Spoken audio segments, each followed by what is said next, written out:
Hi guys, and welcome to another video. I'm going to do a quick kind of a basics video showing you how to solve an equation where you've got two values in your question, but they're on the top and bottom of a fraction, because a lot of people kind of get stumped here and they don't really know even the first step of what to do.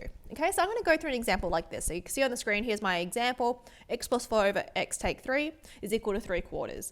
Now, whenever you've got a situation where you've got two fractions on either side, right, what you could do is what we call cross multiply. Now, cross multiplying is such a great method, but the only problem I find with cross multiplying is that people use it in the wrong scenario and they misuse it to the point where they actually end up getting the question wrong. So just be really, really careful here when you use cross multiplication. Now, I only use cross multiplication in this circumstance where you've got an unknown on the top and bottom and both sides are fractions. You could have a whole number, so let's say it was x plus 4 over x take 3 equals 3. That's still over 1, so it could still work.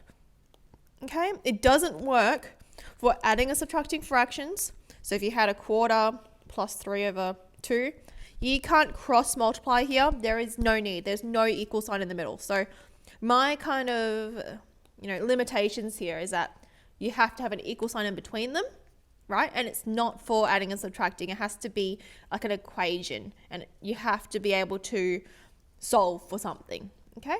So let's go through this. So what is cross multiplying? Cross multiplying essentially is where you multiply the diagonals. So 4 times by, in full brackets by the way, x plus 4, and then multiplying 3 by x take 3. So let's break it down. So I'm going to use different colors just to show a bit clearly. So let's go green. So for an x plus 4.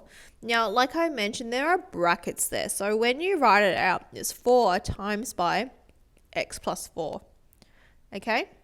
So then we go on next one. 3 times by x take 3. And then all you need to do is expand. Okay? So expanding 4x plus 16, because you're doing our little binomial products there. Expanding. So 3x take 9. 4x take 3x equals negative 9 take 16. Now, I went through that a bit fast. You know what? I'm going to break it down. Let's do it. Some people are like, wow, you did that so quick. What did you even do? Let me show you.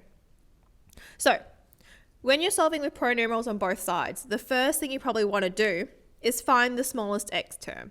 So I've got 4x and 3x. Out of those two, which one's smaller? 3x, because it has a smaller coefficient. I'm going to take that term and complete the opposite operation and move it across. So this is a positive 3x. I'm going to take 3x. Now, because I've moved the x's to this side in particular, I'm going to move any constants or regular numbers to the other side. So I'm going to take that 16 and I'm going to move it to the other side. And again, to move it to the other side, I'm doing the opposite operation, which is subtracting in this case. So to rewrite it, that is 4x take 3x equals, I just like to write negative 9, by the way, first, because that was already there. Don't write negative 16 take 9. I mean, you end up with the same answer in this case, but just be mindful that it does that. I like to keep it consistent. Negative 9 take 16. So always put whatever's there first, because if there's addition, if there's different signs, it can actually change your answer completely. So I always say to my students, whatever is already there has to be written first, and then add or subtract whatever you need to move across. So that's where I got this part here. Okay, so let's keep going. So 4x take 3x is just x.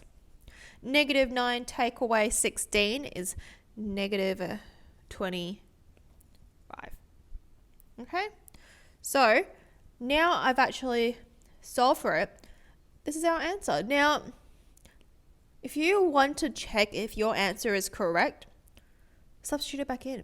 So negative 25 plus 4 over negative 25 take 3. All right, so negative 25 plus 4 is negative 21. Negative 25 plus 3 is negative 28.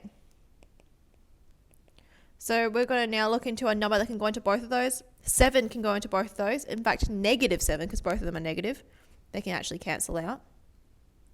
So we get 21 over 28. 7 can go into both of them. 7 3s are 21 and 7 4s are 28. And look at that. They're the same. So you can even guarantee to yourself, imagine in a test or something, you can guarantee to yourself that you're actually correct because you've actually tested and checked your answer. All right. That's all from me. Thanks for watching. Bye.